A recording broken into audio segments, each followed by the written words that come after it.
Welcome to Crappens. Don't wait a week for a new video. Join our Patreon at the Crappens On Demand level for instant recap access. Link in description. Enjoy the show. Well, hello, and welcome to What's with Crappens. We're a podcast that loves to talk shit about Bravo. Thanks for being here, guys. I'm Ronnie. That's Ben over there. Hi, Ben. Hi, Ronnie. How are you? Good. What's going on today? Not much. Just, basking. I wish you would support me more. Oh, sorry. Just like a little Go ahead, Ben. I'm like a little overwhelmed by this podcast right now. So I just wish you would support me, and I'm just overwhelmed. Yeah, no, seriously, go ahead. How's everything going, Ben? Seriously. Yeah, it's good. I'm just gonna rage smile because I want to support me. I wish you would support me more. You're not supporting me at all. I just want to ask you something, make it seem like you can answer it any sort of way, and then when you don't answer the way I want to, I'm gonna rage smile and say I'm overwhelmed. I just want you to support. Oh, good. What a mess. Okay, welcome to Summer House, episode 812. The episode where, I don't know, the guys just are terrible. I know. For a moment, I actually had a moment where I thought, well, Kyle and Amanda have gotten back on track. It's funny how they always start the season so badly, but by the end, they actually sort of seem okay. But then, sure enough, disaster strikes. Now, before we get into that, just want a reminder, in 2 weeks, we're going to Europe next week, but the show is in 2 weeks. We've got Birmingham, and we've also got Dublin going on for our European shows. They're going to be so fun. London is sold out. For the stuff that we're going to cover, though, in London, we're going to recap the Amsterdam episode of Real Housewives of Beverly Hills, where Rinna and Kim have their big fight. And that one's called Amsterdam from season 5. And then in Dublin, we're going to recap, of course, Real Housewives of Orange County in Ireland. We're going to do the episode where Tamara hyperventilates in the van. I forget what episode number that is offhand. And then in Birmingham, we are going to do Vicky being transported out of a hotel in Iceland with a towel on her face. So go check that out. The details are on our social media. That's what we'll be covering, and we can't wait to see all of you guys at our shows. Yeah, we're going to have so much fun. We're excited. Ben's already got his packing cubes coming, so watch out. Watch out, Europa. So here we are, Summer House 812. We start with Carl and Lindsay talking. He's just done the whole, this is right after he did the whole, my dad's a minister, and, he hates your guts and wishes you were in hell. Oh.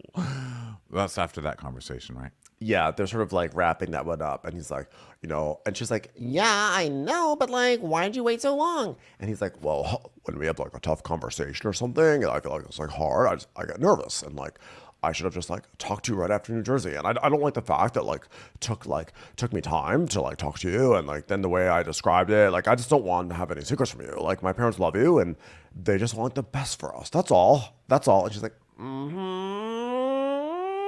just yelling at him with her eyes. See, I didn't take it like that. I took it as her just looking at him okay. I think she looks so confused by Carl with his whole I was afraid to tell you. She's looking at him she's holding his hand what?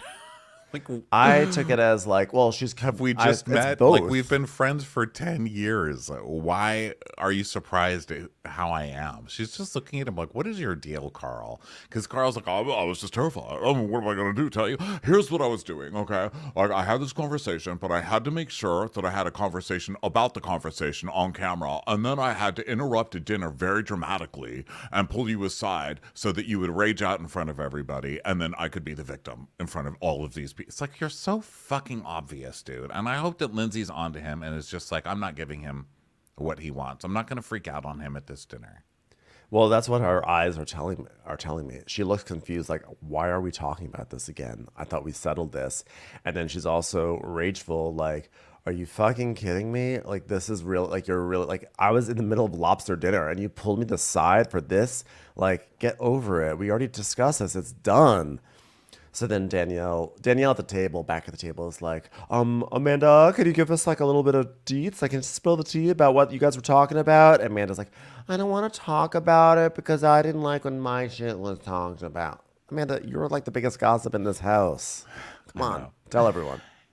Anyway, why don't you ask someone else since you don't want to talk to me about it, but only other people, Danielle? So then we cut back to Carl, and Carl's like, "Oh, my mom told me at the bridal shower, you guys had a nice chat, right? You had a nice chat at the bridal shower." And she goes, "Yeah, and I'm clear on that, babe. We don't need to like beat horses here, okay?" It's like, "I'm not beating a horse. I'm just letting you know." Yeah, that's when his mask starts to slip because he does that smile, like he's like, "You fucking bitch." Like that's what he does. He's like, he gives that rage smile when he's like, when he is really angry. He says things to be like, "No, I'm really nice and supportive," but the rage smile shows that he's like, as furious as she is. And so I think he's just always constantly fucking her and fucking with her and poking her, and she's just not doing what he wants. And he starts breaking this episode because he's not getting what he wants. And so he's like, "Okay, I'm gonna up my game then. If you're not gonna rage out in front of everybody, I'll start poking you more." Yeah, because and I'll this start is the visibly getting pissed. This is the best response that he could want, based on what he was saying, based on how he was like freaking out in the bedroom last week. Like, this is a great response. This is Lindsay saying like, "No, it's cool. Like, I get it. I'm fine. Like, don't worry about it." And so she goes, "But we're through that conversation." And he goes, "I know that, but I also care because I want to help and hug you and give you the support you need. Notice that I'm giving you support now. So when I ask for support tomorrow, you are forced to give it to me. And that's all that comes from. Because I care. I care about you." She's like, "Okay." And he goes, "I love you." She goes, "Okay. Mwah. Can we go back to dinner, please? Love you too." And so he's just like, "Oh, well, I guess we're just going to go back to dinner then." Wow. Because I really wanted resolution here, and she just gave me easy resolution. Surely I have nothing to be upset about, right?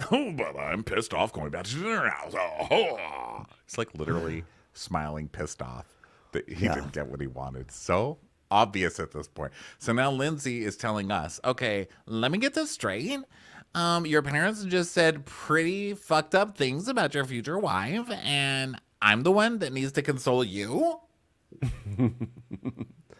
Thanks for telling me, but I think that's weird. Like, my parents would never say anything negative about the man I'm about to marry because it's like my decision, and they will follow my lead in my decision because I've told them, "You better listen to what I'm fucking doing because I'm Lindsay Hubbard and I call the shots around here." Yeah, fucking Carl. I can't. You go to your mom and you tell her, "I'm being abused." What is your mom going to say? "Get the fuck out of the relationship. You're being abused." "I'm with someone who doesn't support my sobriety." Get out. What do you... Oh, hey. Breaking news. My mom reacted to something that I told her, which was totally slanted my way. So meanwhile, outside, Kyle's like, "Well, I'm a New Englander, so I love lobster." And then Amanda just promptly spits her lobster out of her mouth. She's like, "I hate lobster now." So they return to group, and it's just like really awkward. Everyone's sitting there, and Lindsay's like, "Well, "Well, I can't wait for this reading tonight, huh?" and Gabby's like, "Oh yeah, so the way it works is if you have a specific energy in mind, you can put that into the tarot, and then the tarot can like reveal that energy. So like Danielle, for instance, the energy you can put into it is conniving bitch, because that's pretty easy for you. Okay?" So Lindsay's like, "Great, I have a lot of questions." And Carl just kind of like, so Lindsay gets up and clears plates, and she's like, "Put that on mine." I was like, wow, she didn't even use put your weight on me. She's really annoyed with Carl right now.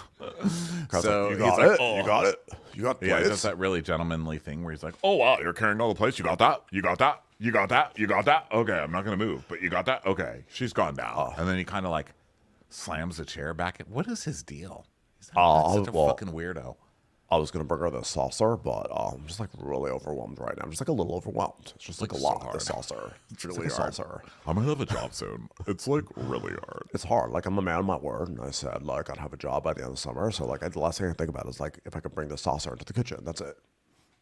So now it's just a few people at the table, and Jesse's sad, and Paige sees, and she asks him if he's okay, and he's telling us like, typically it's not in my nature to be vulnerable and sad, but he talks about his finding something on his nut and being afraid that the cancer came back, which is obviously terrifying. So then Gabby asks if Carl is good, and Carl's like, "Oh, I'm better. I just like had a mini meltdown in my head because like I'm overwhelmed. Like I've got so much in my head. Like I'm just overwhelmed by a lot at the moment. You know what I mean? It's like a lot. It's like so much." He says overwhelmed so many times this episode. It is ridiculous. But yeah, he's like, yeah, it's just like a lot that's going on right now. So Lindsay is talking to Amanda, and she's like, it's kind of like he took like what you said and said like it's my fault, and it's my fault, like I did something wrong, and like she's upset with me, and like he kind of came into like the dinner like upset with that. And Amanda's like, yeah, I think the stress of talking to you made him anxious, and also the fact that I talked to him right before dinner and said, you need to tell Lindsay right away because she'll see this on camera, and if she finds out then it's going to be terrible, so you do need to do it right now. I think that maybe that had something to do with it. And Lindsay's like, well, the topic was a tough topic, and he's just going back over and over this conversation he had with his parents and she said, and first of all, I'd like to just point out real quick, she's talking to Paige now too. Paige is sitting there, but I'd like to point out how she's not pulling can you believe what Carl did? He's such an asshole. She's not doing that. She's like, no.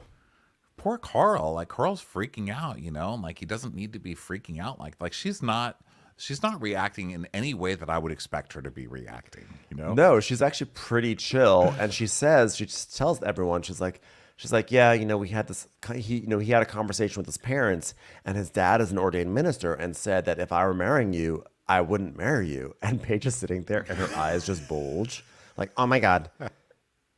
Command S, I am saving this moment. I'm sending this mental moment to Craig. We're texting. I took a photo of Paige's reaction because it was so funny. Let's see if I can actually get Bookmark it. For chicken. Bookmark for chicken.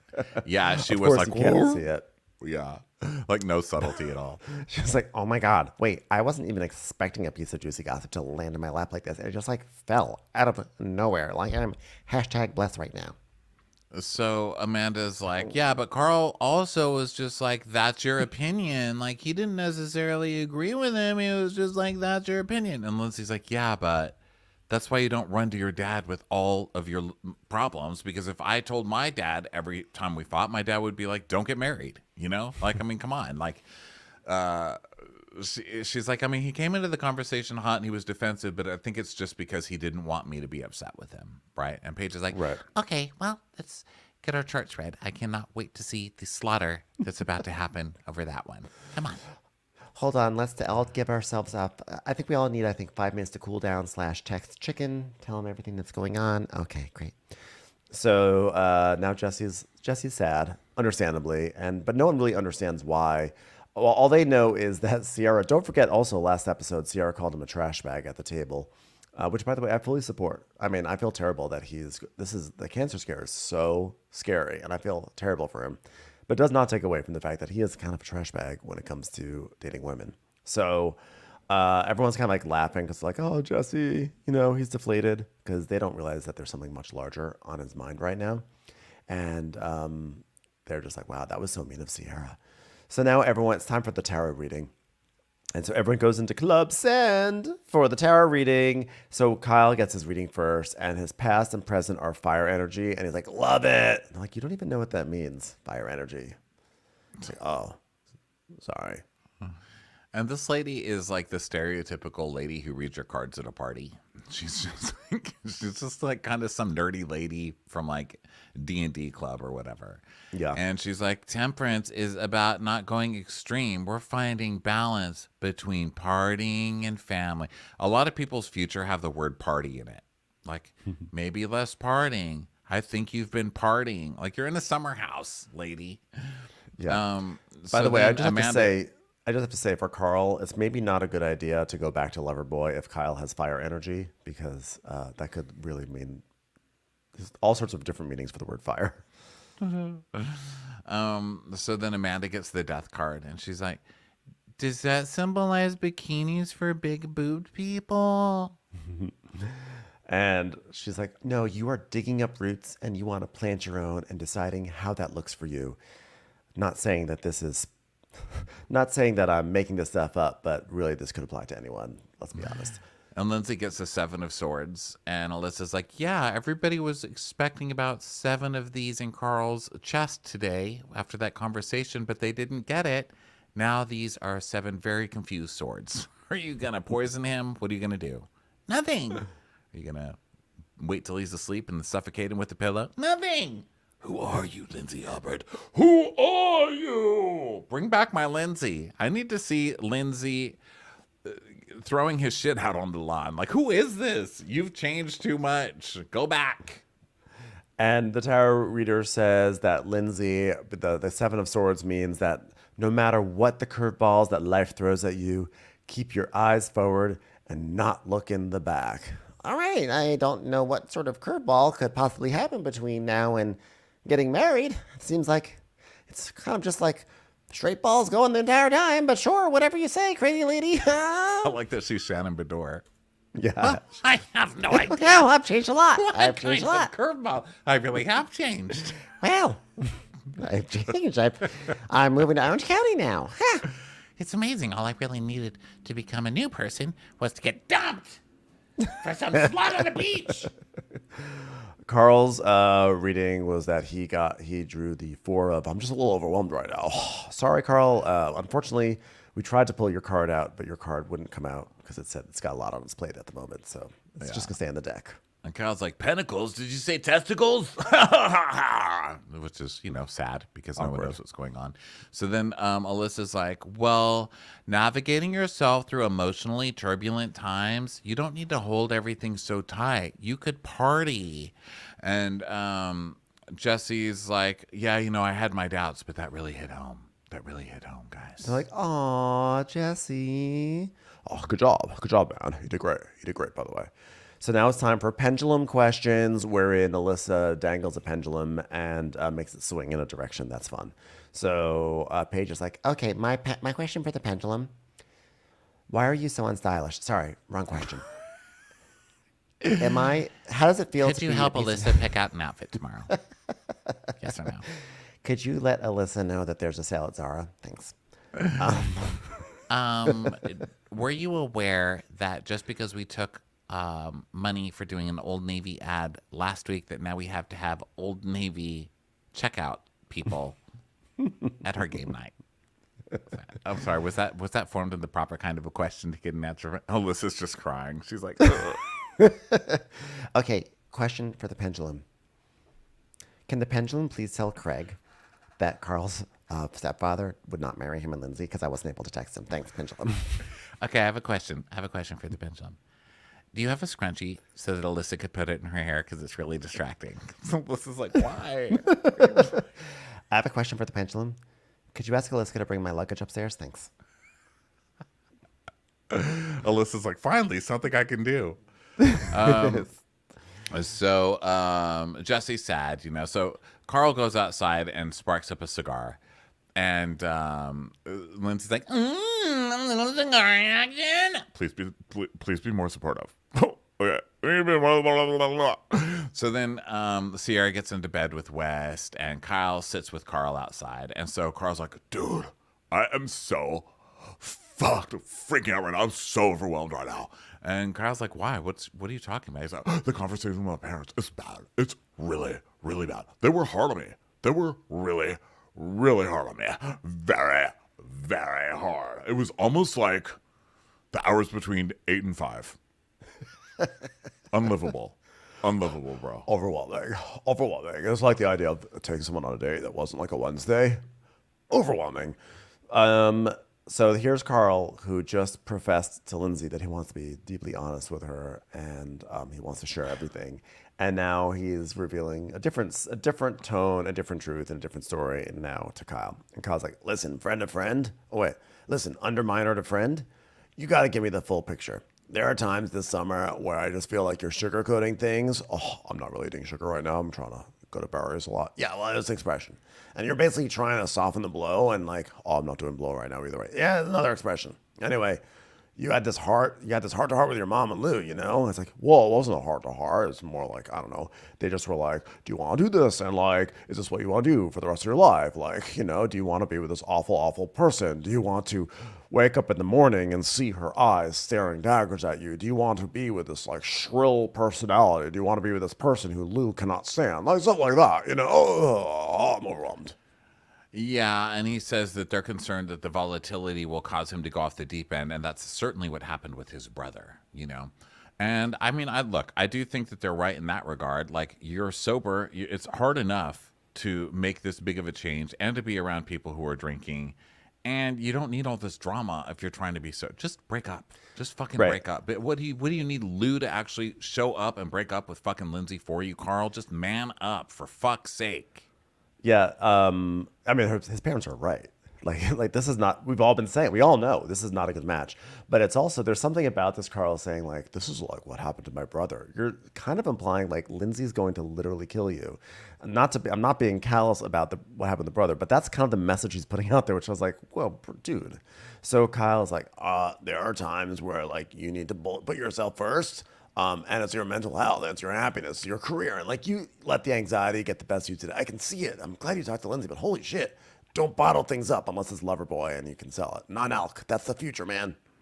Yeah, and Carl's like, yeah, Carl has an incredible relationship with his mom, and so she's concerned. That says everything I need to know about it. Carl's mom is worried about it, and they're close. I mean, they're like really, really close. Yeah. Still, though, Carl's just like, I don't know. I just feel like, She's reacting to what he's saying. It's just so annoying. And Kyle knows that. Kyle's so fucking annoying. Kyle was the one last year who's like, Carl can't even fucking show up to work with his laptop because he's fucking coked out. I stick up for him all the time. Yeah. Throwing fits about Carl, being way worse about Carl than Lindsay is. And now Kyle's sitting here like, oh yeah, the ultimate villain, Lindsay. Even Carl's mom is standing up for Carl. Like, yeah, duh, it's Carl's mom. He's never liked anybody that Carl's dated. Not that she's really got that bad of a picker. I'll go ahead and say that part as well in her defense. Mm-hmm. So anyway, people are turning off lights and going to bed. It's bedtime. So Carl goes to bed and kisses Lindsay on the forehead and she's like, oh my God, your hands are so cold. Did you put them in the freezer? Please be more supportive of my hands. Sorry, I just like, my hands are like a little overwhelmed right now. So now it's the next morning and Carl kisses Lindsay and goes off to Barry's with the guys. We're going to Barry's. And then... how could you ever marry somebody that wakes you up every morning like this? I think I'm going to go to Barry's. Fuck off. Just fucking go. You're really going to wake me up? You're going to kiss me on the forehead and stare at my closed eyes and tell me that you're going to... Just get the fuck out of here. I would appreciate the kiss on the forehead before you go out, but I don't necessarily need to know about Barry's. She wasn't awake. She was asleep. I would kill you if you disrupted my sleep to talk about the exercise you're going to do.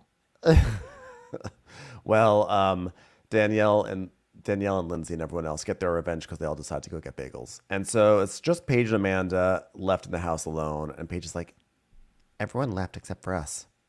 This is like literally the best day ever. So Paige is like, what a night. Wow. I loved having the astrologer, finding out that things are way more dysfunctional between Carl and Lindsay than I ever imagined. Wow. It was just like, I just felt like a thrill. It was like I can barely even remember last night because I was just so deeply happy. It was so amazing spending time with that astrologer, and she gave us her gift, and then we told her she was a terrible dresser, which is our gift.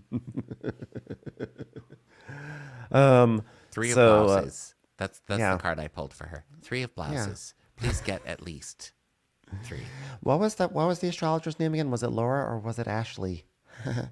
So Amanda's just like, you know what? Like that reader, like she was really on target. Like she could have not have said it like more plainly. It was exactly what I've been thinking about, like, which is that I want to do something for myself. I want to do my own thing. And like, I just keep on thinking about like, what would it be? What would the name be? Would there be guacamole involved? How much could I say, Kyle, at employee meetings? Like, it's just like, there's a whole world of opportunity in front of me. So then Kyle brings in a latte to Amanda and Paige is like, what am I? Chopped liver? Jeez, what am I, an Alyssa? Is she still here? Did she overhear that? I can say it louder. So then Amanda's like, what, you bring 1 coffee and no food? What kind of monster are you, Kyle? So everyone's back from Barry's. Carl's a little late because he stayed to talk to someone who's like really big in the non-alc business. Yeah, but he's back. Hi, babes. Hi. Whoa. Hold on. You just like slow it down. I'm a little overwhelmed. This doorway. It's pretty intense right now. Okay, I'm in the house. Okay, I got through it. Okay, thanks. And so he's telling us, yeah, Woosah is a retailer that only sells non-alcoholic products. But it's called Woosah? Is that what it's called? Is it weed I thought it products? was Wusa, but then I thought maybe it's called Wunsan or Wansan. I mean, I don't know, because Yeah, I Wusa was think it what was Gigi I thought did. it was the name of a person, but Woosah is the name of Gigi's weed company on Right. I meant to go Shazam. back and change that, but I couldn't tell. Well, I'm I not didn't have bitching at you. captions I was on. just curious because now I'm like, oh, is this weed drinks? That's Surely what I he would thought have too. said that. But later in the episode, it did not sound like Wusa. It sounded like Wansan or Wunsan or Oh, Wans. I don't yeah. know. From memory, I just thought it was a guy's name. But anyway, he's like, yeah, they only sell non-alcoholic products, and I want to focus on that. I want to focus on the sober industry. I want to give back. But I also want my partner to be brought into that. She's had concerns. Like, she says, you're pigeonholing yourself. Okay. Did she? Because we heard her say that the sober bar is a stupid idea because she doesn't want brick or mortar. Yeah, But she didn't. What we've seen on camera is that brick and mortar, not smart, and don't go back to Loverboy because that was sort of a toxic relationship, and you've already well, she didn't been even say there. that actually. She just said all she said about that so far was like, "Oh, okay, so it's basically like going back to an ex, Right. But That's she's all sort we've of really seen her implying say. like she sort of nudged like let's think of like a new workplace, But he has interpreted that as far as we can tell as like, oh well, she doesn't support me. So Lindsay, meanwhile, enters the kitchen in a bucket hat and a sports bra, and Paige is like, "You literally look like our mom right now. Like, really, like you're basically like the Alyssa of our cast. Is she still here? Can she hear us?" So then outside, Sierra, the people are just hanging out and getting sun or whatever. So Sierra's telling Jesse, like, hey, sorry, I was mean to you last night when I called you a trash bag. And he goes, yeah, it was just when you said I was a trash bag you would never set your friends up with. And she's like, well, I was just saying, like, it seems like you're always looking for the next girl before you've given the first one a chance. And he's like, okay, well, that's fair. She's like, but I'm sorry I was mean. So it's really cute.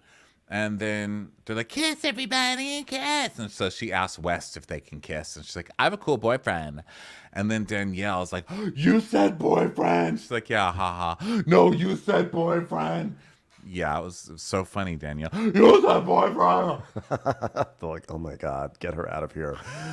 Can the LIRR please build a new train station in our front yard so we can get Danielle onto that train as soon as possible? Can somebody say pie chart to get Danielle refocused? Could someone say CEO and founder convention is happening in Quag? So meanwhile in the So kitchen, then Sierra kisses Jesse, and I still maintain that they have more chemistry than she has with West. I hope those crazy kids end up together. well, we'll see. So in the kitchen, big scene alert, big scene. So Carl is in there with Lindsay, and he's like, "Ha, love the outfit. Ha, love it, love it. This is not a strained attempt at communication between two people who clearly hate each other but are still committed to getting married. I love the They outfit." do. It's so awkward. It's just, yeah, it's bright and summery, right? And he's like, yeah, I mean, the hat is great. She's, oh my God, I need a little sun protection. I just wish that my mom and Lou could see this interaction and see how much we've grown. Oh, God.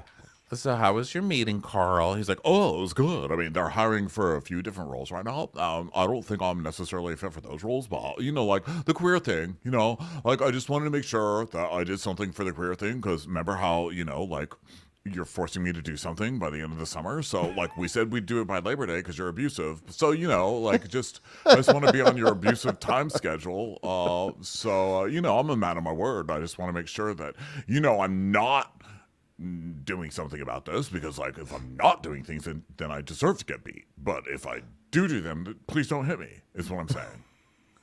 Yeah, I'm a man of my word, and so like if I'm not giving you attention, it's kind of your fault because you made me have this ultimatum on like forcing all my dreams to be decided in like 2 weeks. It's fine, but I'm a man of my word, and like just want you to know I'm not doing anything. I'm just I'm doing. I think Loverboy is like a great idea, and like it'd be funny because like remember how I supported you last night by being really honest with you. Now you can support me. So Colin's like, and does Kyle have a vision for you? He has some ideas, but which is his way of saying I haven't asked that question yet. But I haven't seen anything in writing, which is his way of saying, yeah, I really have not investigated this. It's just been a casual conversation. But there's like still more conversations to be had, which is like, oh, I need to mentally write this down because I have to remember these questions to ask Kyle. Yeah. It's like the biggest bullshit response. Lindsay can sniff out bullshit. Like we can all sniff it out. But like, does Kyle have a vision for you? Yes or no? No, I have not heard a vision. But he doesn't want to say that. So like, oh yeah, there's like some more conversations to be had, and like, like that's definitely something we want to put on the agenda. Kyle did have we want a to vision like bump for that him. to the top. And, I think he's purposely not answering the question because he wants her to be like, no, you shouldn't go work for Kyle.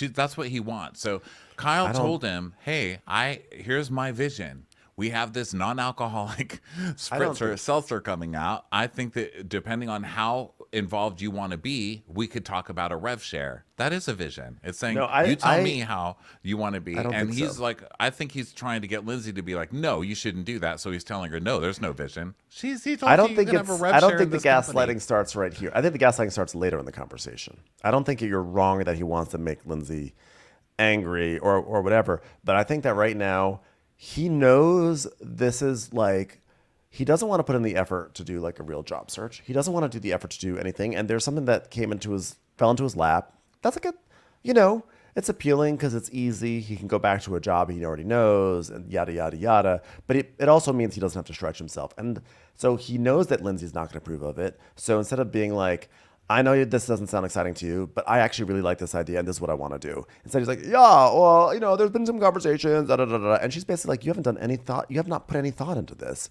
And so then the moment that like his easy plan is destroyed, that's when he's going to start to be like, you don't support me, da, da, da, da. And he's going to make her look like the villain here. But like right now, I think he's in like pussy mode. He goes, he's in pussy mode. I think he came and of course that's me bringing in my feelings just about Carl this season in general. But yeah, I think he started this whole thing. He was planning this from the very beginning because she even says later, like, you spend 8 months telling me you can't work because you're so traumatized by Kyle and how it went down with Kyle that you need to decompress. You're too traumatized to get a job. And now you're telling me on camera that you want to go work for Kyle and I'm not allowed to ask a question. So he sets her up again off camera to be like, Kyle's abusive. Kyle traumatized me to the point I can't even get off this fucking couch to go look for a job until the cameras are shooting and you're making me do it. And so now I'm going to come on camera to tell you that Kyle wants me to work for him again. And then I'm going to get pissed at you when you have a question about it, even though I've told you that I'm traumatized for almost a year and can't work because of Kyle. Well, I mean, obviously he wants to go back to Kyle because like he hates working. He's gotten like fired every season, and so working for Loverboy, he hated it because he actually had to work, and so then he's like, I'm traumatized. I need to leave. So he leaves, but now the idea of actually trying to find a new job is actually even worse than the idea of just actually working. So he's like, oh, actually, I think I want to go back there. Yeah. So Carl's like, I mean, like, by the way, they show a flashback to 3 weeks ago of Kyle being like, hey, you want to do this? You want to work on this non-alc? We can do a rev share. And I was like, how has someone aged so much in 3 weeks? Like, Carl 3 weeks ago looked like a baby. And now I'm like, what happened? These 3 weeks have been tough on Carl. Yeah, he's going through it for sure. So he's like, well, I mean, if you'd asked me 7 months ago, would I work with Kyle again? I would have said no, but like, it's compelling and interesting to potentially have this new product. So compelling that it's been 3 weeks that this offer came up and I still haven't talked to you about it. Isn't that compelling? I mean, it's just like obvious. And she goes, well, I mean, it's comfortable, right? It's like going back to an ex. Like, you're comfortable. You spent so much time and energy in that relationship. And it's just like easy to slide back in. By the way, she knows what she's talking about because she's about to marry Carl, who is an ex.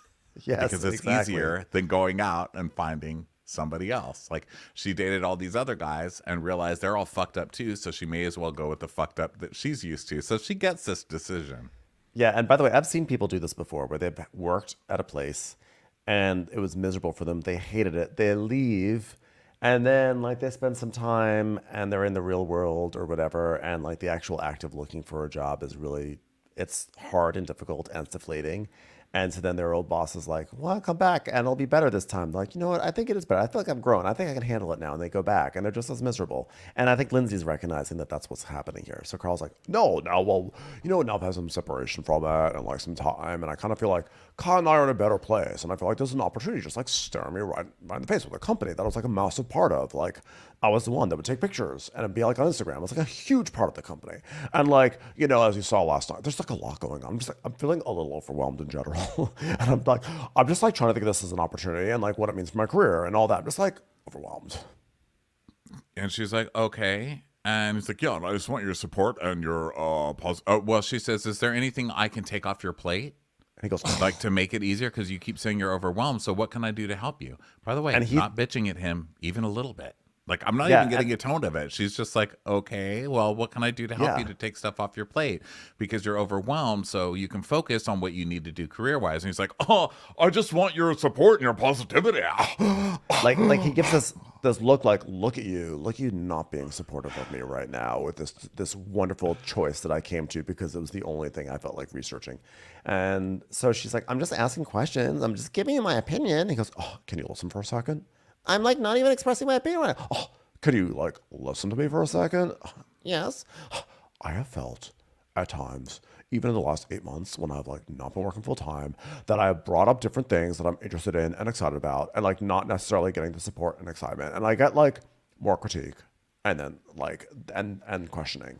And like, this is where she's like, well, I'm not a yes person and I'm realistic. And you've been telling me that for 8 months you've been decompressing because you're so traumatized by Loverboy. It was so difficult and tumultuous. And now, of course, I'm going to ask you if that's right for you on an emotional level to get back in that. Like, this makes total sense to me. Of course it does. But Carl's like, well, the devil's advocate, sometimes to me it comes across as you shouldn't do that. Carl, okay. Go Why to is it a okay for your fucking mom? job interview. What have you done? You've done nothing. You met somebody with a non-alcoholic beer and went for what is this, Sunday now? What are we on, Saturday? You went to a Saturday meeting with someone in the Hamptons to talk about soda? Get the fuck out of here, Carl. Give me a break. Why is Lou allowed to be a devil's advocate, but Lindsay can't be? So she's like, well, if you don't want me to ask those questions, that's not a problem. If that's coming across to you as like not being supportive, oh, well, now you're being defensive. It's just like, it's like impossible. It's like literally impossible to pitch a really bad idea to you and have you not support me 100%. She's like, he goes, I'm clearly gifted in sales. Could you show me one sliver of evidence that you're good in sales? Because I've literally seen none. And we've seen you on this show for a decade. I know. she's like, yeah, no, you were very gifted in sales. I know that. Yeah, I've been very successful in sales. Why are you convincing me of that? It's like not even a question. Like, I feel like you're getting angry. And this is the first time where Lindsay this season has said, you're being angry right now, where she's actually correct. In the past, she's just gaslit Carl. But in this case, she's right. He is angry. And he's angry because he doesn't want to be faced with the inadequacy of his own bad decisions. So she's like, what do you need from me, Carl? And he's like, I need you to be excited and pumped about these incredible opportunities I have in front of me. Like, my best friend offering me a soda because people come to celebrity viewings. Kyle's asking you to do this because what they were fighting about, I think last year, was Carl's like, I'm going from town to town to sell these Loverboy things, and I'm not just selling them. These are personal appearance fees that I should be getting. I should be getting $5,000 for just showing up to this place because I'm a celebrity, and they're using me as a celebrity to sell Loverboy, right? And Kyle's like, fuck that. Fuck this guy for asking for shit when he shows up coked out of his mind or whatever. Right. So now Kyle's like, now I'm losing money. I've lost over $1 million this year, and I need a celebrity back because no one wants to buy Loverboy unless there's celebrity viewings attached. So now he's going to get Carl back. Can we stop pretending that you actually made any fucking effort or that Kyle wants you for any other reason than you are currently on TV? Yeah, and again, let's not forget that when Carl was like, I just feel like I'm undervalued, Kyle was like, okay, well, write a proposal about what you would like. And let's try to like adjust this. And then he never wrote it. Remember? Yeah. So it makes me so fighty. I'm going to shake this dongle. I'm shaking this dongle in my hand. I'm so angry. Jeez. So, and I've still got Mama's Beer Cheese Instagram up in front of me because that's what we were talking about on the Valley. And I'm just getting pissed off at all of this terrible entrepreneurship. I'm closing you, Mama. Go to hell, Mama. I'm just kidding, Lindsay's Mama. like, Don't go Lindsay's to hell. being very...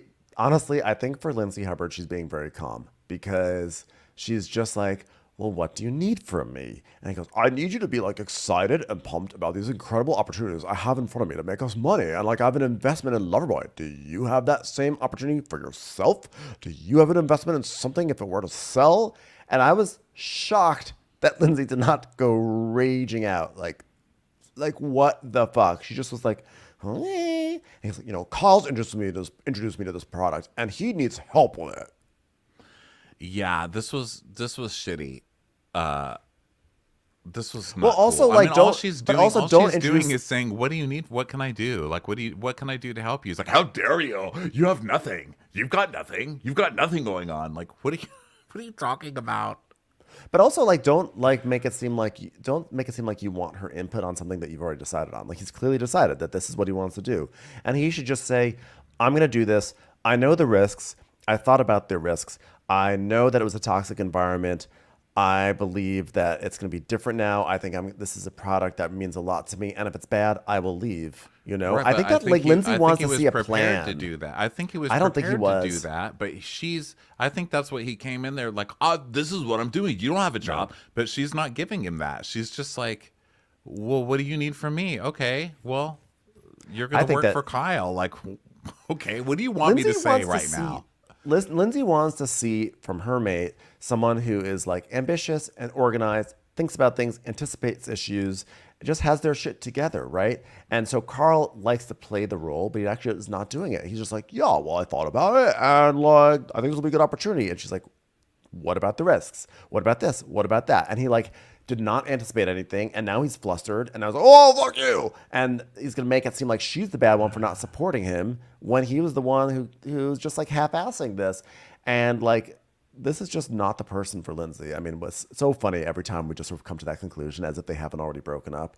But it's just like, to me, it's like it drives me nuts that he's gonna try to make her seem like the bad guy here. Like, she's so unsupportive when he was the one who's just like, you know, doing this half-assed, you know, high schooler approach to getting an internship. Yeah, so she's like, okay, well, it sounds like you're leaning towards making a decision to work with Loverboy then, right? And he goes, oh, well, I mean, it's very compelling, but I don't want to upset you. She goes, it's not upsetting me. There it is. That's your stuff, Ronnie, right there. That's I don't want to upset you. That's to me where it's like going really into the. Yeah, he's not getting what he wants is what I'm seeing. And she's like, well, that's not upsetting me, but I'm going to ask you, Carl, I'm going to ask you questions, Carl. It's my job as your partner to bring up what you bring up to me. And so I'm glad she said that, because she's like, you're the one who's brought up all these problems with Kyle. So, of course, if you tell me that, I've got to tell you that when you say you're walking back into the lion's den. Like, yeah, the fuck, and dude.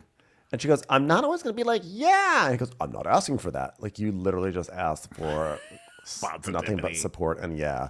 Goes, I'm not critiquing you. It's literally just putting everything on the table because that's what's real. And I don't think it's fair that, well, don't make this about you now.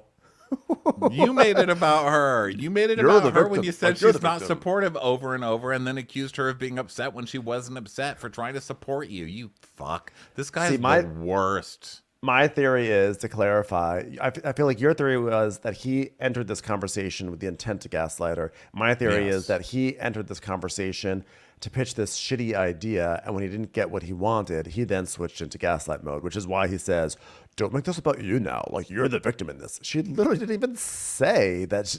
She literally didn't even say. That's why I think he's starting it, because I think he started it because he's not getting the reaction he wanted. He was expecting, this whole season, he's been coming in expecting Lindsay to have a fucking fit about everything. And after week 2, that wasn't happening. So he keeps pushing her, and she's not doing it, but he's acting like she is still. Like, he's going and reacting to the rest of the house like, Lindsay just got so upset with me, and Lindsay treats me this way, and Lindsay's not supportive of anything, when Lindsay's not doing anything that he's accusing her of doing. So I think he's going into these purposely. He already knows he's going to break up with her at this point. So I think he's coming in purposely having these conversations with her to set her off, and she's not being set off, but he's still reacting like she has been set off, and using the same lines that he can. It's like when you practice for a fight and it just doesn't go the same way, but you're still using those like fake slams you made up in your head. You know, and I think that's what he's doing, and it's just like, oh, it's so awkward. Anytime you see me driving in traffic, everyone just know I'm having an amazing argument where I'm totally winning. No, but I think so. Again, like my interpretation is that like I guess it's so funny. I love that we're arguing over like subtle interpretations of what Carl was doing, where we largely agree. But my interpretation is that like I don't feel like he came into the summer trying to like, oh, I'm just gonna gaslight Lindsay and make her look terrible. But I do think that he came in with the idea of like, I want to test her. I'm going to put her in these tests and see how she passes the tests. If she doesn't pass the tests, like it proves, but the tests make her go crazy, right? So, which then her going crazy then just verifies this, or that validates his suspicions, meaning that he's like, well, I'm going to see if she's going to be supportive right now. I'm going to pitch this idea. I want to do Loverboy, and watch. I guarantee she won't be supportive. And so then he does this thing, and then she's not supportive. And then he's like, see, it's just as I suspected. And then therefore it's like held against her and she doesn't even know she's being put to a test. Yeah, that's an interesting, look, we're not going to agree on it because I just look at it and it's okay. Like, we don't have to agree. The reason I think that is because they were going, what? I said we literally don't have to agree on this argument about what Carl's intentions were, but it's fun. Yeah, it's fun to talk. But the whole thing with me is that they started this season, Scandival was going on. So I think that everybody was like, oh, shit, look at this. I mean, that was such a huge thing. It was on the cover of every magazine. It was everywhere. It's literally, they've mentioned it 3 times on this show, like just those two. So I think he was like, oh, shit, I can't just dump Lindsay. I'm going to become him. I'm going to become this pariah. I can't just do that. I have to show everybody why and what a fucking monster Lindsay is, which Lindsay can't be a monster. I'm not saying like Lindsay's some princess and so innocent, but I think he's coming into this like, I'm going to go on TV and I'm going to save my ass and show everybody that she's a fucking emotional terrorist and they're going to be on my side and it almost worked because Lindsay played into that very hard in the beginning. I still believe he was in those Ubers that we didn't see any footage of poking at Lindsay, trying to get her to go off. And then when she did go off, he was going, why are you going off? I still believe that 100%.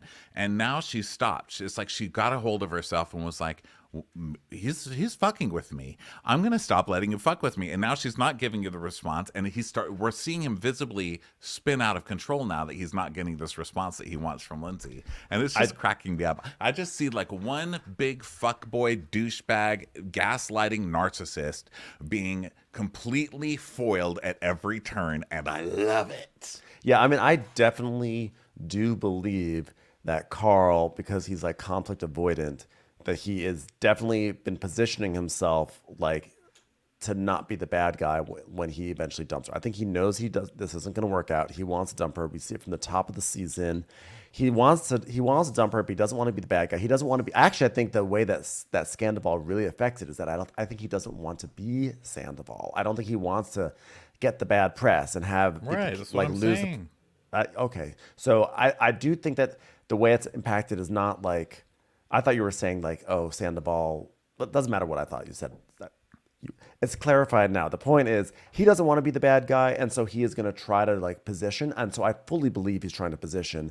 I think my thing is I don't think it's quite as like as conspiratorial as like every one of these situations is like, I'm going to have this conversation to make her look bad. But I think what happens is he has these conversations, and then when there's conflict, that's when he goes into the mode of like, okay, I'm gonna just be like the good guy here. I'm gonna make her seem like the wild one. I'm gonna be the good guy, and then everyone will understand me. So it's just like a real subtlety that we're arguing over, which is what's always happens on this show. I mean, the main difference I can see between our two arguments is you have a general belief that Carl's a decent person and that he's not coming into this as a total villain trying to just gaslight for no reason.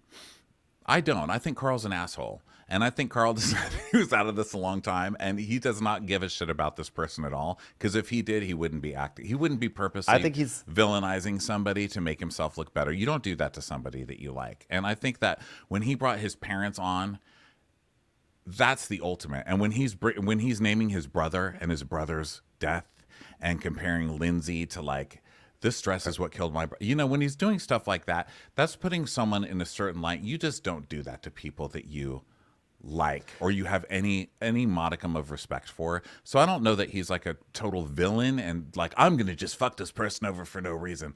I just think he's an absolutely weak person. I think he's and weak. He doesn't want to look weak. bad to America, and so he's gonna throw agreed. Lindsay under the bus so that he can be a huge victim and everything. And I just think that makes him a fucking terrible human being. Like, I hope she's never friends with this asshole again, because this guy's just a shithead.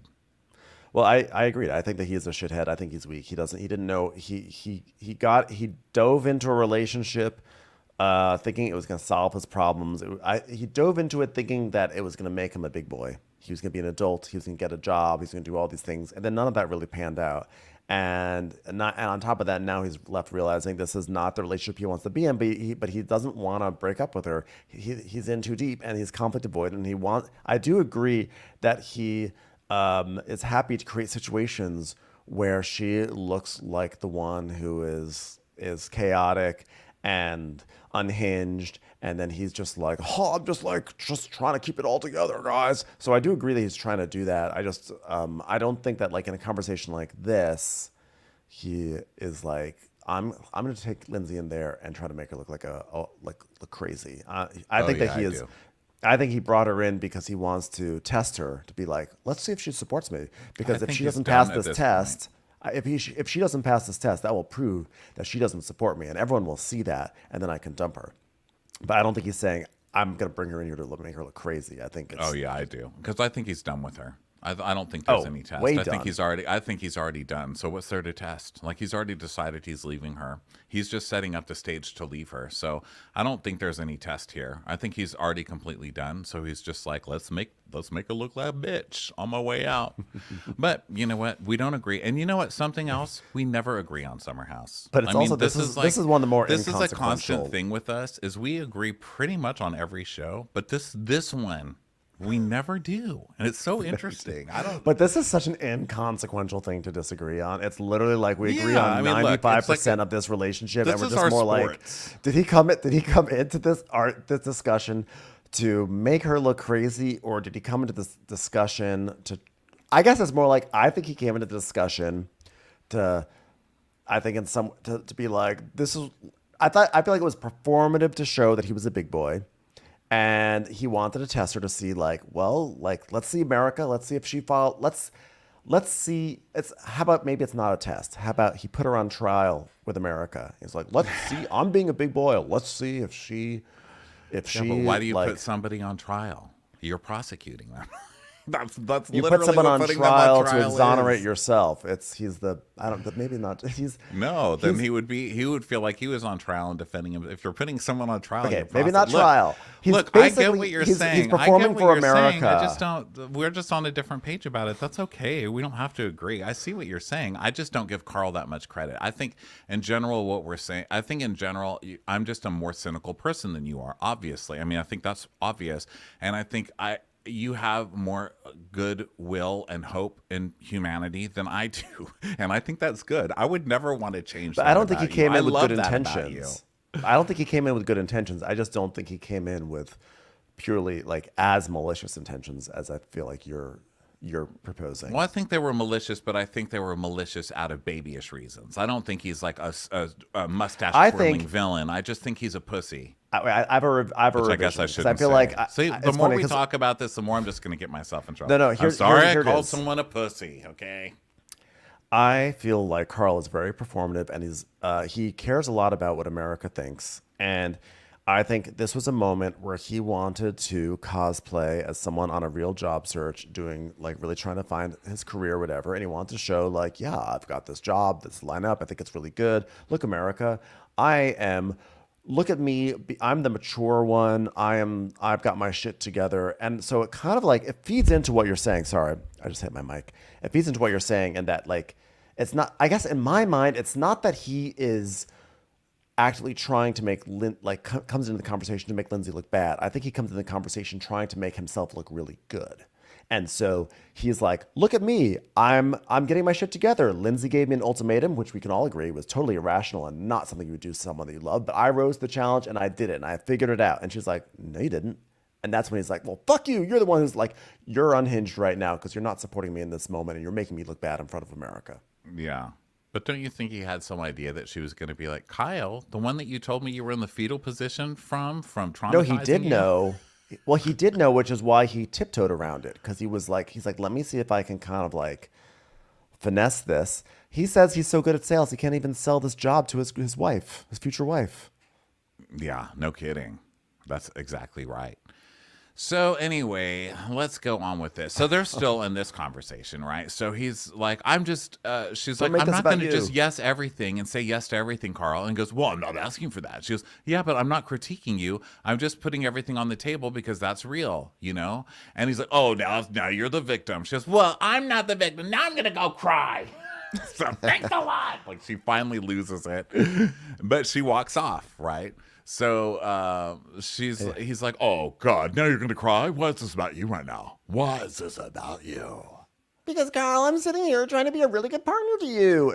Oh, and I'm just asking for more. I'm asking for something different. Yeah, you want me just to say yes? Go for it. Yeah, I do. So now he does admit that that's all he wants. Without asking any questions. I asked you that 10 minutes ago and you couldn't even answer. You said no. Yeah. So then, and by the way, all he wants is something different, which is why he's going back to Loverboy for the guy who called him a cokehead all season last season. Great. Hope you enjoy that something different, stupid. Oh, so you're just gonna like walk away? Yeah, you ruined my dinner last night and now you're ruining my pool party. Oh, it was your pool party, your dinner. Think about how you deliver shit. Terrible. Oh, okay. So now he goes outside, of course, to be like, what a bitch, you know, which we all knew. So the girls it's like the girls are on one side and the guys are on the other side. And so Lindsay's like, I mean, I'm asking him how his meeting went this morning with the Wasong guy. And from the jump, he's all defensive because I'm asking all these questions. And he's like, I just want you to support me. By the way, still not coming out there being like, this fucking dick. Yeah. You know? And Amanda's like, well, I think that he thinks that you're questioning him. And she's like, I'm not. And Amanda goes, God, men are so fragile, which really is the theme of this episode. Really the show, actually. Truly. But definitely this episode. So then Carl's like, well, I told her a little bit about what we're talking about. And I just feel like we're still kind of like massaging that and like what that could look like. And she's basically like, you're going back to your old ex. Like, she's like, of course I'm going to have opinions about it. And Kyle's like, can I be honest? Everything she said about your career so far, I don't think she's pointed you down any type of path that makes any sense. She's just closing doors and then giving you a hard time after she closes them. Well, that's because if Lindsay were to give Carl career advice, be like, oh, well, it's just like, I feel like I can't even do anything. Like, she's always like telling me what to do. Like, she's probably trying to like get him to make his own decisions because she doesn't want to make decisions for him. She hasn't given him any career advice either. So I don't even know what Kyle's talking about. No, that's what Kyle says. Kyle's like, by the way, like all she does is say no to your ideas, but she doesn't actually like chime in with any thoughts about. She doesn't send you down any type of path that makes sense. She hasn't sent him down any path. Let's don't get him. So Amanda's just over with Amanda. She's like, I mean, it's valid for you to want to know if you're getting married and having kids, you need to know what's going on. Like those decisions affect your family. So then back to Carl. Carly's like, Carly, that's my sister. Sorry, Carly, love you. She joined the show. Yeah. He's like, well, she thinks she's being supportive by being a devil's advocate. And I get that. But I've been getting that for the past 8 months. By the way, the past 8 months that I've been talking about not being able to go on job interviews because I'm so traumatized by you, Kyle. Let's just pretend that part of the conversation didn't happen. But, you know, I'm traumatized by Lindsay. Not you today, by Lindsay today. But when I go back to Lindsay, it's going to be that I've been traumatized by you for 8 months. So I'm just traumatized by everybody. Poor Carl. Help. Trauma police.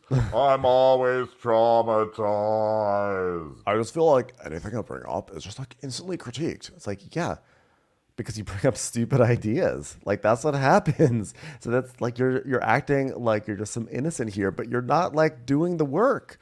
So Lindsay's like, well, yeah, I do get concerned that he doesn't have like fire to match my fire. And Paige is like, are you always gonna have to be in control? Because that's like a lot of stress, and like you already look pretty old. So I'm saying, and like that's mentally exhausting just knowing that any problem that like now comes up for the rest of your life, you're like in charge of that now. Like that's gross, stupid.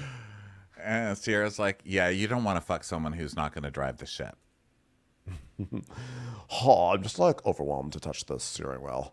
So Sierra's like, yeah, like if Lindsay is always leading the ship and Carl is passenger princess, which I thought was funny, passenger princess, she would find that hard to be attracted to. Like, yeah, she's like, I understand why their sex life is not really working out so well.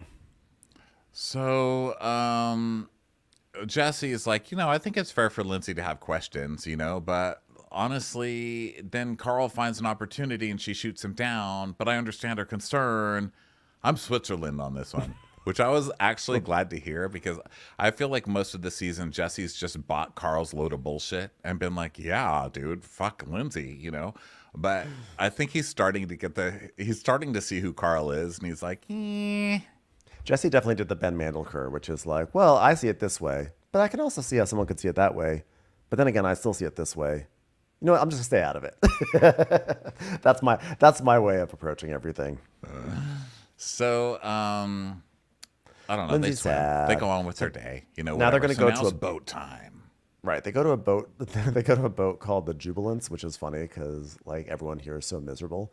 And they're swimming. Kyle's on a sea bob, and his bathing suit falls off, and he loses it, and so he has to wear Sierra's shorts. So it's the second time this season that he's dressed in Sierra's clothing. And then Sierra she's like napping on the boat later on, and so Wes is telling Paige he's gonna surprise her with like a horseback ride on Tuesday, and Sierra's like, "Oh my god, that's great. I love Sierra so much. I would literally die for her. Well, not really die, but like I'd maybe like push Danielle into the water for her." Anyway, anytime she's talking to a guy, it's like, like I'm going to check up or whatever. And if I hear something, I'm immediately going to run to her. So anyway, what's this with you texting other girls? Like, is that what happened? Because Lindsay says you're texting other girls. It's like, well, yeah. The other day I heard Lindsay talking and she said, oops, I crapped my pants. Oh, I'm sorry. That's not the part I was going to say. She said, oh, wait, I fell down and I can't get up. Sorry. I'm just coming up with random old things. What did she? Oh, yeah. Are you fucking other people? He's like, oh, me? No. And he starts talking in his good little voice, his good little boy voice. That's a voice we hear on Bravo quite a bit. We've got the Tom Schwartz. We've got the Shep, the good little boy.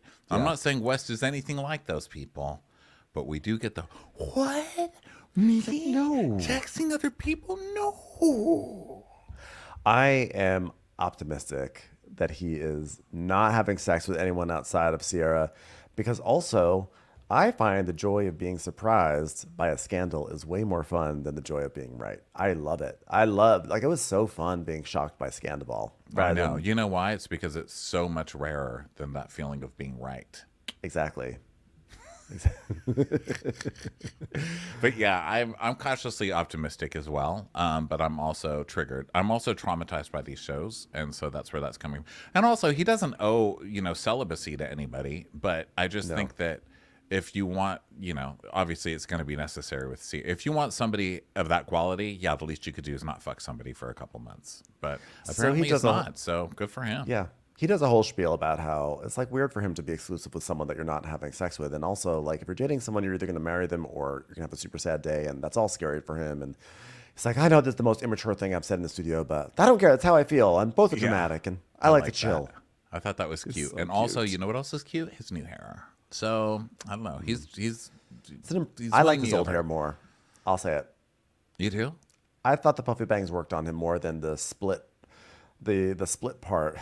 It's just not. I'm not into it. So Paige is like, listen, I feel like, friends of girls that you're talking to are always like, oh, I'll kill you if you hurt her. And they're like, whatever. But I like genuinely will kill you. Like, kill you. Remember Jordan?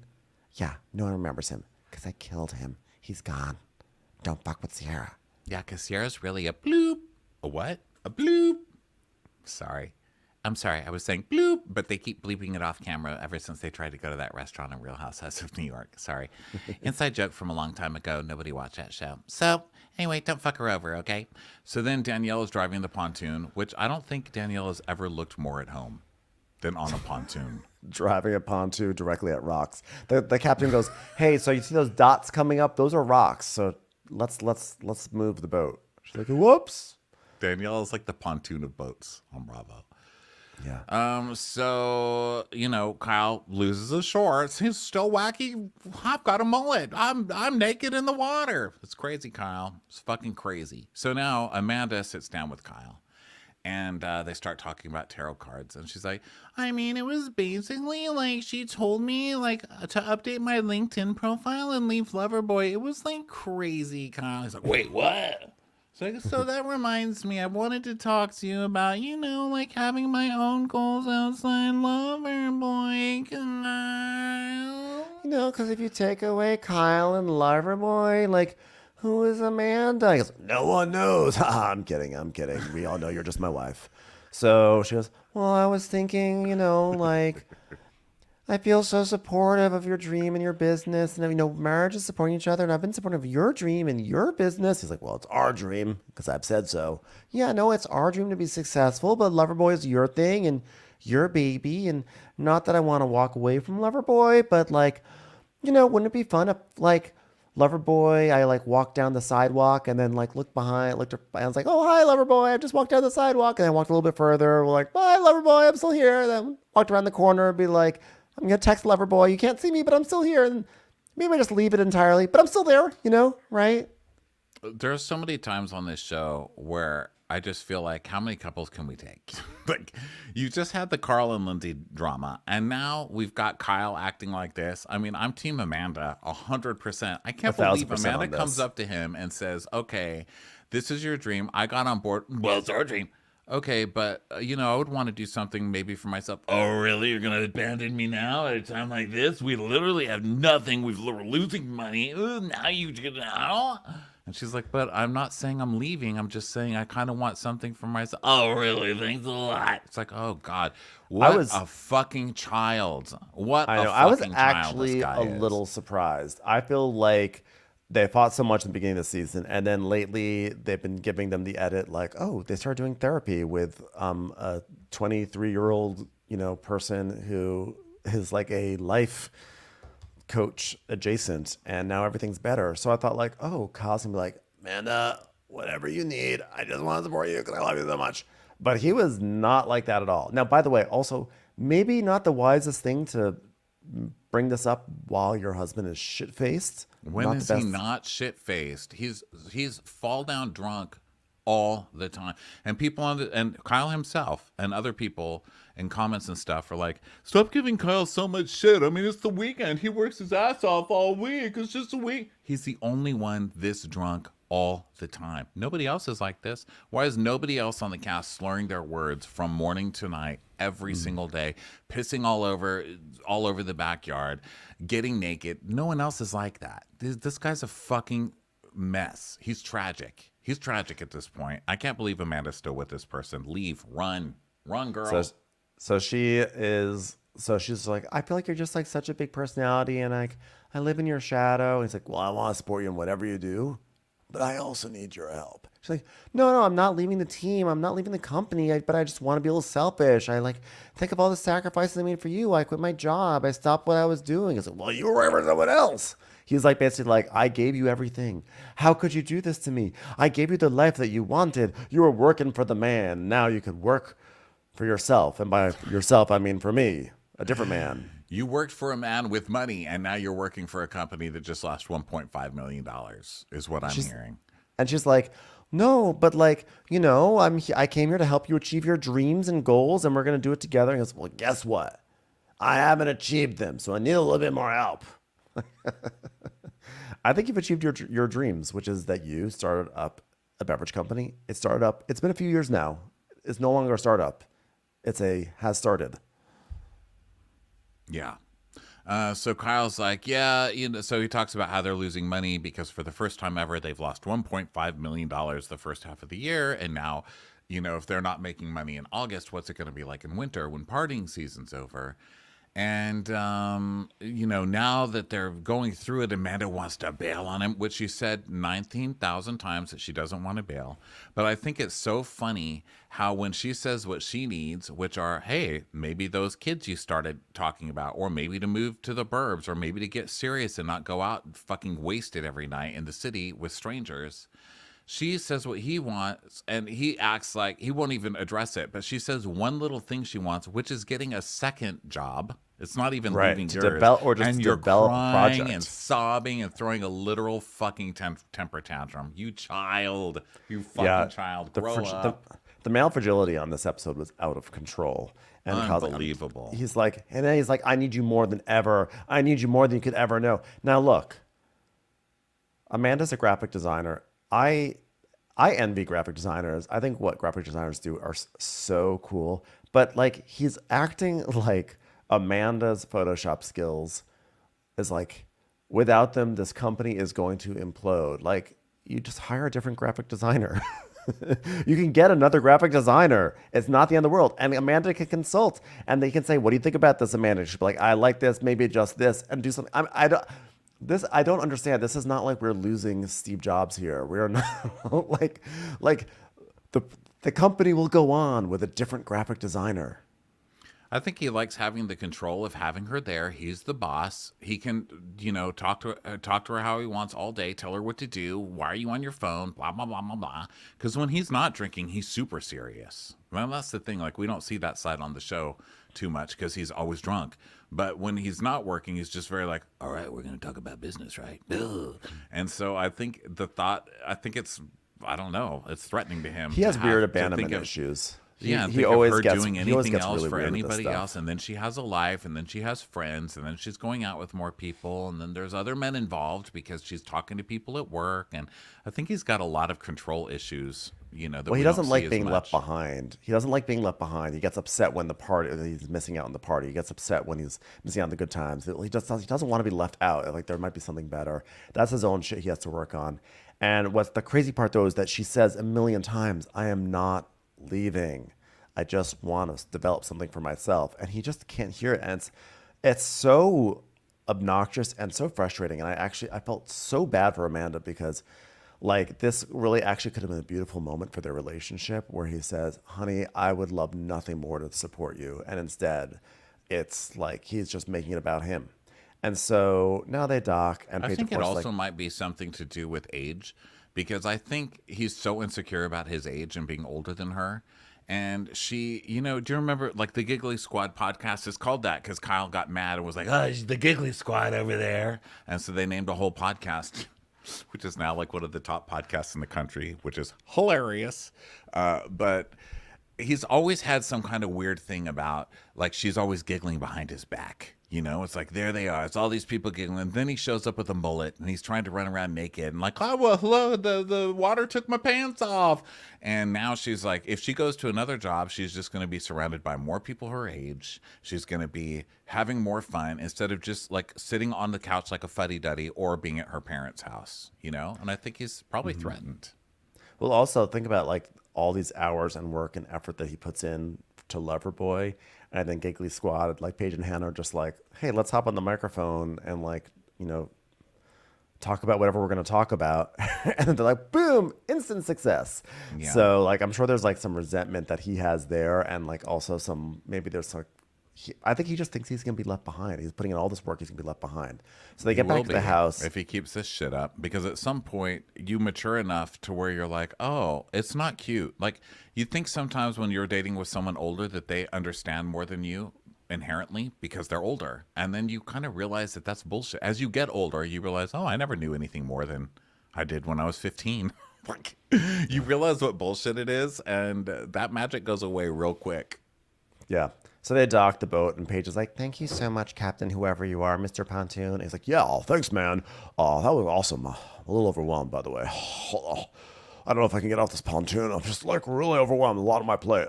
I don't know. You're making it all about you, Pontoon. It's all about you, Jubilance, all the time." So back at the house, Jesse starts crying to West about being nervous. It is so sad. Just it's sad that like I just feel so bad for him. That is so scary. I just, And then Sierra's like, "Where were you guys this whole time? Were you crying or something?" And Wes's like, "I wasn't, but ... which isn't cool. So then Kyle is outside. Okay, so then Kyle comes up to, they're not outside. He comes up to Amanda and he's like, "So just want you to know, can I just have 2 seconds of your time? I just want to let you know in a much more calm way about how you're wrong and you can't leave me." Oh, yeah. Is that cool? Listen, it doesn't have to be a prolonged thing. I just like, as you know, our business, there's like a lot of stress. So I apologize for being a little concerned about yourself. He's like, ugh. So then he like storms off, "Fuck you." And he slams the door behind him and like, "There, fucking bitch." And Gabby's like, "Honestly, like, who is slamming the door? That is not necessary." Was that Was that the tarot reader? Was she here all this time? Did she just slam the door? Only on fashion.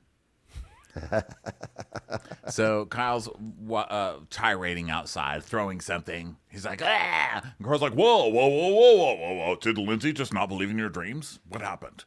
And Kyle's like, I'm done trying to pretend it's okay for me to babysit my fucking wife. Really? Because you're the one going pee-pee in your pants and throwing She's the one who's the fucking literally, dude. She's the one who's literally asking to do something independently, and now you're it's not okay. I have to always babysit her. She's literally saying, I want to leave the house. I want to go to the movies. So he's like, oh, so she wants to have a passion project. She wants to have a purpose. Okay, cool. Which, by the way, I am like, this condescending ass line of rhetorical questions. Go fuck yourself. And he's like, you know what? You know what I want to be? I want to be a DJ. I want to be a fucking DJ. But right now I'm trying to build a fucking future. Imagine someone working 18 hours a day and then being ridiculed for how hard they work. Literally none of that well, I mean, it happened. I mean, Amanda has ridiculed you about a lot of things, and Amanda is no angel. But in this specific situation, none of that happened. And I'm sorry that you are going through your classic midlife crisis right now, and you want to be a DJ. And I'm sorry for you on many levels that is an ambition for you. But, like, get over it. I don't think he really wants that. I think he's just saying, oh, really? So she wants to do something stupid and worthless? And here, I'll think of something stupid and worthless. Being a I think DJ. he really wants to be a DJ. What if I did that? And I think he always sets up those denigrating speakers. what she wants to do as if it's like some stupid childish thing. Well, but either way, your interpretation, my interpretation, it doesn't matter because ultimately he's fully disparaging the notion that she wants to do something for herself. Yeah. And Carl's just looking at him. He's like, whoa, you're really pissed off. He's like, yeah, she thinks she works for me? Well, I'm like, no, if you work for me, you'd be fucking fired. Well, really? If you work for anybody else, you would be fired. 1.5 million in loss this year. Shut the fuck up over there. Question. Did you just say that you work 18 hours a day? So I may have to rethink this lover boy position. Sorry. It's a bit much for me. So I think actually, by the way, I think Amanda would like to be fired from Loverboy. What part of her showing up late, sleeping through meetings says that she's motivated and wants to be at this job? She's begging to be fired. No, what a mess. My God. Yeah, wow. These guys, terrible. Anyway. These couples, like just terrible fucking couples. My God. Who wants to watch this? It's more fun on the Valley. Those are more fun, terrible couples. Oh no, this is wonderful for me. This is filling up my veins. I am like Paige with her eyes bulging. This is great TV. Just had to soak it in. All right, everyone. Well, thank you so much for being here. It's a fun week of recaps. We'll be back next week with another full slate, and we'll catch you on the next episode. Bye, everyone. Bye.